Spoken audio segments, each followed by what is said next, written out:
Concept is mirror formula that is related to class 12th। आज हम आपको mirror formula और वो भी किस मिरर से, कॉनकेव मिरर से या कॉनकेव मिरर की हेल्प से प्रूव करके दिखाएंगे।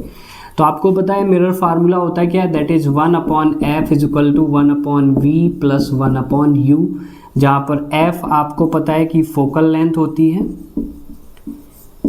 v पोजीशन ऑफ इमेज होती है, पोजीशन ऑफ इमेज होती है, एंड u आपको डिस्टेंस ऑफ ऑब्जेक्ट होती है। तो इन दोनों के बीच, इन तीनों के बीच में हमको ये रिलेशन प्रूव करनी है। तो सबसे पहले हम एक कॉनकेव मिरर ले लेते हैं।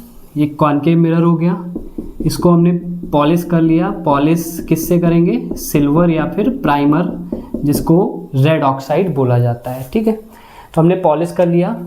यहाँ पर एक प्रिंसिपल एक्सिस डाल दी हमने। यहाँ पॉइंट हो गया पोल, पोल के बाद आपको पॉइंट आता है पॉइंट, जो इसको बोलते हैं फोकस, और फोकस के बाद बोलते हैं हम सेंटर ऑफ कर्वेचर। आप ऑब्जेक्ट को यहाँ पर रख दो। ऑब्जेक्ट को हमने रखा है बियॉन्ड सी, तो ऑब्जेक्ट को आपने बियॉन्ड सी रखा सपोज, तो आपको पता है बियॉन्ड सी ऑब्जेक्ट अगर प्रिंसिपल एक्सिस के पैरेलल है लाइट, तो कहाँ से निकलती है, आपको पता है फोकस से निकलती है। प्रिंसिपल एक्सिस से पैरेलल है तो कहाँ से निकलेगी, फोकस से निकलेगी। और अगर हम यहाँ पर लाइट को सेंटर ऑफ कर्वेचर से निकालना चाहें, सपोज किससे निकालना चाह रहे हैं हम, सेंटर ऑफ कर्वेचर से निकालना चाह रहे हैं, तो पॉलिश जो थर्ड रूल है वो क्या कहता है कि सेंटर ऑफ कर्वेचर से ही जाएगी, सेंटर ऑफ कर्वेचर से ही वापस आएगी। तो ठीक है, सेंटर ऑफ कर्वेचर से जा रही है, यहाँ पर पॉलिश है, पॉलिश की वजह से फिर से वापस हो गई। जहाँ दो रे मीट करती वहीं पर इमेज बनती है, यानी यहाँ पर रेज मीट कर गई और ये इसकी इमेज बन गई उल्टी। तो ऑब्जेक्ट को अगर आपने लिखा ए बी, तो इमेज बनी इसकी उल्टी ए डैश बी डैश, ये उल्टी इमेज बन गई। ओके, अब सपोज अगर हम यहाँ से देखें, ये ऑब्जेक्ट है, ऑब्जेक्ट तक की डिस्टेंस को आप u कहते हो, और जहाँ से इमेज बनती है वहाँ तक की डिस्टेंस को आप v कहते हो, और जहाँ पर फोकल लेंथ होता है वहाँ तक की डिस्टेंस को स्मॉल f कहते हो, और जहाँ सेंटर ऑफ कर्वेचर होता है वहाँ तक की डिस्टेंस को आप r कहते हो, यानी रेडियस ऑफ कर्वेचर। ठीक है, एक पॉइंट हमने यहाँ पे लिया, दैट पॉइंट इज m, और m से यहाँ पर एक हमने नॉर्मल डाल दी, इस पॉइंट को हमने ले लिया m। ठीक है, एक पॉइंट लिया हमने m से एक नॉर्मल ड्रॉ करी, कहाँ पर, n पर। तो अब आपको ट्रायंगल दिख रहे हैं, एक ट्रायंगल आपको ये दिख रहा है, ये भी राइट एंगल है 90 डिग्री, ये भी 90 डिग्री है। अगर इसको देखो तो ये भी वर्टिकली अपोजिट है, ये भी वर्टिकली अपोजिट है। तो दो एंगल अगर सेम हो तो आप ये कह सकते हो कि by the property of A and A these triangle are similar. मतलब हम यहाँ पर ये कह सकते हैं A B C and triangle A dash B dash C are similar triangle. कैसे ट्रायंगल है, सिमिलर ट्रायंगल है। क्यों, क्योंकि आपको पता है ये दो 90 डिग्री इक्वल हैं, एंगल ए डैश इक्वल हैं क्योंकि ये कैसे हैं 90 डिग्री हैं, and angle vertically opposite angle C is equal to angle C क्योंकि ये कैसे हैं वर्टिकली अपोजिट। तो आपको ये तो पता चल गया कि ये सिमिलर ट्रायंगल हो रहे हैं बाय द प्रॉपर्टी ऑफ किस प्रॉपर्टी से, by the property of A and A और ए की प्रॉपर्टी से ये कैसे ट्रायंगल है, सिमिलर ट्रायंगल है। ऐसे ही कॉन्सेप्ट आपको यहाँ पे दिख रहा होगा एम एन एफ, देखो ट्रायंगल एम एन एफ, आपको ये भी 90 डिग्री दिख रहा है, ये इसका 90 डिग्री, ये वर्टिकली अपोजिट, ये वर्टिकली अपोजिट। तो क्या हम यहाँ पर लिख सकते हैं कि जो एन एम एफ है एंड द ट्रायंगल, ये ट्रायंगल बी डैश ए डैश और एफ, ये भी तो सिमिलर ट्रायंगल होंगे क्योंकि यहाँ पर भी वही दोनों कंडीशन लिख रही है। ये भी कैसे ट्रायंगल है, सिमिलर ट्रायंगल, यहाँ पर भी दो 90 डिग्री और एक वर्टिकली अपोजिट है। तो जब दो ट्रायंगल सिमिलर होते हैं तो आपको पता है उनकी करस्पॉन्डिंग साइड का रेशियो सेम होता है। तो करस्पॉन्डिंग साइड का रेशियो सेम अगर हम यहाँ पर देखें तो आप ये लिख सकते हो कि triangle A B C similar to triangle A dash B dash and C. तो A dash B dash and C आपको करस्पॉन्डिंग साइड का रेशियो, जैसे ये हाइट है तो इसकी हाइट ये है, हाइट का रेशियो, हाइट का रेशियो यानी A B upon A dash B dash, और बेस का रेशियो, ये बेस का रेशियो। तो यहाँ पर आप लिख सकते हो A C upon A dash C. Equation number first हो गई, ये आपकी इक्वेशन नंबर क्या हो गई बेटा, फर्स्ट हो गई। ओके, यहीं पर हम ट्रायंगल दूसरे ले रहे हैं, that is M N F and the triangle A dash B dash F.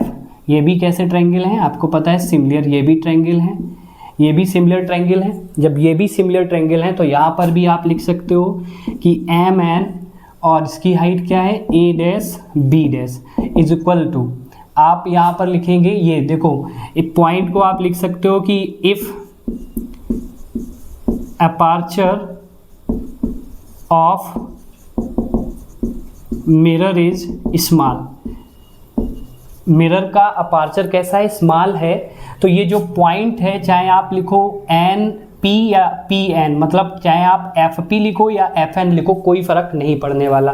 मतलब अपर्चर अगर स्मॉल है तो आप एफ एन लिखो या फिर एफ पी लिखो, कोई फ़र्क नहीं, क्योंकि अपर्चर स्मॉल है तो पॉइंट एम क्लोज आ जाएगा तो ये नज़दीक हो जाएगा, यानी इनकी डिस्टेंस लगभग बराबर मान ली जाती है। ठीक है, तो आप यहाँ पर लिख सकते हो एफ एन, और इसका बेस क्या है बेटा, इसका बेस है ए डैश एफ। ठीक है, आपको ये भी पता होना चाहिए कि जो एम एन है ये इसके पैरेलल है, तो इसके पैरेलल है, आपने लिख दिया M N is parallel to B, तो हम एम एन को किसके इक्वल लिख सकते हैं, ए बी के, किसके इक्वल, ए बी के इक्वल लिख सकते हैं। यहाँ रखा आपने A B upon A dash B dash is equal to F N upon A dash F. ये इक्वेशन सेकेंड हो गई, ये इक्वेशन फर्स्ट थी। अब दोनों इक्वेशन को हमको क्या करना है, कंपेयर, दोनों इक्वेशन को हमको क्या करना है, कंपेयर करना है। तो from equation first and equation second, तो दोनों इक्वेशन को कंपेयर करना है। तो देखो दोनों इक्वेशन में एक ये भी और ये देखो दोनों कॉमन है, तो कॉमन वाले को हटा लेंगे। अब जो कॉमन नहीं है उसको आप लिखोगे, किसको लिखोगे, A C upon A dash C is equal to F N upon A dash F, ये लिख दिया आपने जो कॉमन नहीं है। अब इसकी हमको वैल्यू निकालनी है, क्या निकालनी है इसकी हमको वैल्यू, जैसे ए सी निकालनी, मान लो ए सी केवल इतना टर्म्स है, और ए सी आप कैसे निकाल सकते हो, जब ओवरऑल से इतना हटा दो। बात समझ में आई, ओवरऑल ये है पूरा पी ए और आपको निकालना केवल इतना है, तो आप इतना हटा दो इससे, तो केवल इतना ही तो बचेगा।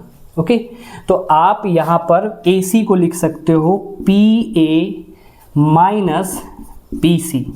ऐसे ही आपको निकालना ए डैश सी को, मतलब इस पॉइंट को और इस पॉइंट को, मतलब आप अगर ये पूरा है, इस पूरे से इतना हटा दो तो क्या इतना नहीं बचेगा। ओके, तो यहाँ पर हम लिख सकते हैं P C minus P A dash, और एफ एन का कोई लेना देना नहीं है, क्योंकि मैंने बताया ये एफ एन है, चाहे एफ पी लिखो, इसकी वैल्यू आप फोकल लेंथ के इक्वल मान रहे हैं तो उसको आप डायरेक्ट लिख दो एफ एन।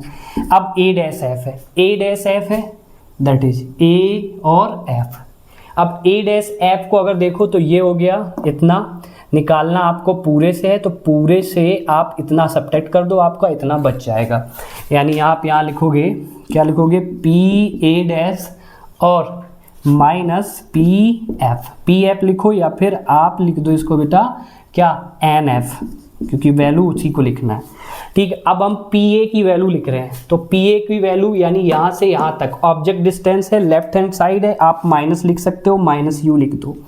पी सी की वैल्यू यहाँ से यहाँ तक की वैल्यू है, यहाँ से, और देखो आर है, लेफ्ट हैंड साइड है, माइनस लिखेंगे, और आपको पता है कि माइनस माइनस प्लस होता है, आर लिख दिया।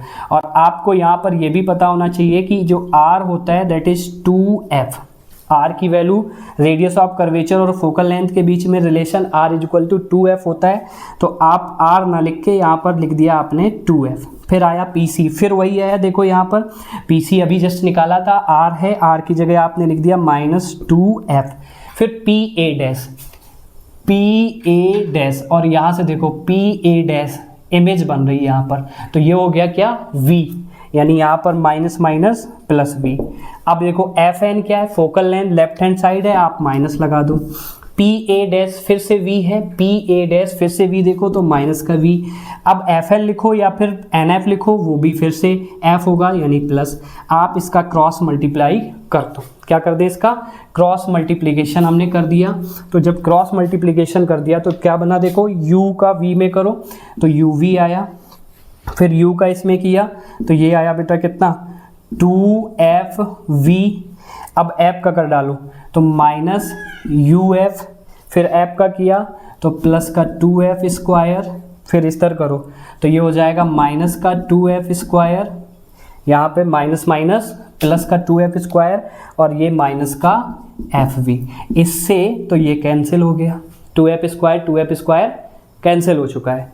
अब आप देखो यहाँ पर uv है और ये 2fv है, यहाँ fv है, इक्वल में इधर लाओ तो एक fv, यहाँ पर माइनस fv है और यहाँ इधर 2fv है, तो यहाँ से एक fv को हम क्या कर सकते हैं, कॉमन कर सकते हैं, यहाँ पे कॉमन कर लेंगे तो यहाँ पर भी क्या है, देखो बेटा fuf, तो ये uf है, वहाँ पे अगर जाएगा ये इधर पे -2f था तो इधर से हमने मल्टीप्लाई कर दिया।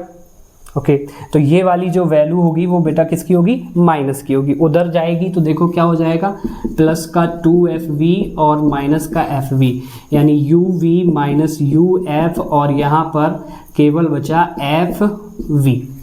अब इसको हमें डिवाइडेड करना है, divide both side by uvf से हम दोनों तरफ इसको डिवाइड कर दो तो uv upon uvf, uf upon uvf और fv अपॉन uvf। तो देखो uv से uv कैंसिल, fu से fu कैंसिल और vf से vf कैंसिल, तो यहाँ जो बचा वो देखो क्या बचा अपना, ये बचा 1/f और ये बचा आपका 1/v, ये बचा 1/u। अगर हम इसको इधर और सॉल्व करें तो आप देख सकते हो 1/f is equal to 1/v plus 1/u। तो ये आपका कौन सा फार्मूला प्रूव हो जाता है, मिरर फार्मूला प्रूव हो जाता है। कौन सा फार्मूला, मिरर फार्मूला, आप इससे प्रूव कर लेंगे। क्या है मिरर फार्मूला, आप लिख सकते हैं 1/f is equal to 1/v plus 1/u। ये कौन सा फार्मूला है, मिरर फार्मूला है। ओके स्पेरिकल मतलब कॉनकेव मिरर के थ्रू आपको मिरर फार्मूला मैंने कैलकुलेट बताया। कॉन्वेक्स मिरर के जरिए आपको मिरर फार्मूला अगर प्रूव करने को आता है तो मैं आपको केवल एक डायग्राम एक्सप्लेन करे दे रहा हूँ और जस्ट जिस तरीके से भी आपने कॉनकेव वाला किया था उसी तरीके से आप कौन सा कर सकते हैं, कॉन्वेक्स के थ्रू भी कर सकते हैं। बस आप डायग्राम समझ लेना है। ये मान लो suppose concave mirror convex mirror है, इस कॉन्वेक्स मिरर में आपने पीछे पॉलिश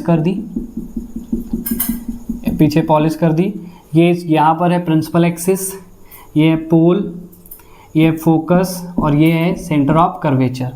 आपने कोई ऑब्जेक्ट यहाँ पर इंसिडेंट कर दिया, सपोज इसका नाम क्या ऑब्जेक्ट का ले लिया आपने, ए एंड बी, और ए एंड बी ऑब्जेक्ट आपने यहाँ पे इंसिडेंट कर दिया। लाइट पड़ी प्रिंसिपल एक्सिस के पैरेलल होगी और parallel, if the light is parallel to principal axis तो पॉलिश की वजह से डाइवर्ज हो जाएगी, लेकिन रूल कहता है कि ये कहाँ पर आएगी, फोकस पे आएगी। ओके थर्ड रूल आपको पता है कि सेंटर ऑफ कर्वेचर पे ये लाइट जाएगी और पॉलिश की वजह से वहीं से बाहर निकल आएगी। ओके तो ये पॉलिश की वजह से बाहर भी आ गई। अब ये रेज जहाँ पर मीट करें तो यहाँ पर ये दोनों रेज मीट कर रही हैं, वहीं पर इनकी इमेज बन जाएगी। और इमेज जैसे ऑब्जेक्ट ए बी है तो इमेज बनी यहाँ पर इनकी ए डैश और बी डैश इमेज बनी। ऐसे ही पॉइंट हमने यहाँ पर ले लिया एम और इस एम से यहाँ पर हम जैसे वहाँ पर एक नॉर्मल डाला था तो यहाँ पर भी हम एक नॉर्मल करेंगे और ये नॉर्मल ले लिया आपने एन, ये नॉर्मल के लिए क्या ले लिया आपने, एन ले लिया। तो अब आपको ट्रायंगल क्या समझने होंगे, जैसे मान लो ये तो यू ही है, ये आपको पता चल जाएगा, यहाँ से यहाँ तक की डिस्टेंस f होती है, ये रेडियस ऑफ कर्वेचर है, यहाँ से यहाँ तक की डिस्टेंस r हो जाएगी, और यहाँ जो इमेज बन रही यहाँ तक की डिस्टेंस हो जाएगी v, यहाँ तक की डिस्टेंस कितनी हो जाएगी, v हो जाएगी। तो बस आपको ट्रायंगल बस मान लेना है कि सिमिलर ट्रायंगल कौन कौन से हैं।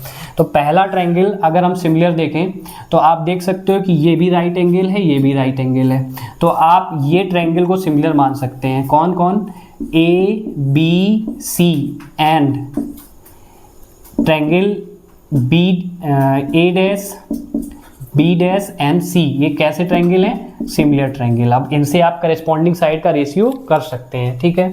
नेक्स्ट आपको ट्रायंगल हम सिमिलर बताते हैं, तो M N F and triangle B A dash B dash F, ये भी कैसे ट्रायंगल है, सिमिलर ट्रायंगल है। तो जिस तरीके से वहाँ पर भी हमने सिमिलर ट्रायंगल लेके आपको कॉमन करके फिर सारी चीज़ें बताई थी, उसी तरीके से मैंने आपको यहाँ पर जस्ट ट्रायंगल सिमिलर बता दिए कि कौन से ट्रायंगल सिमिलर होंगे।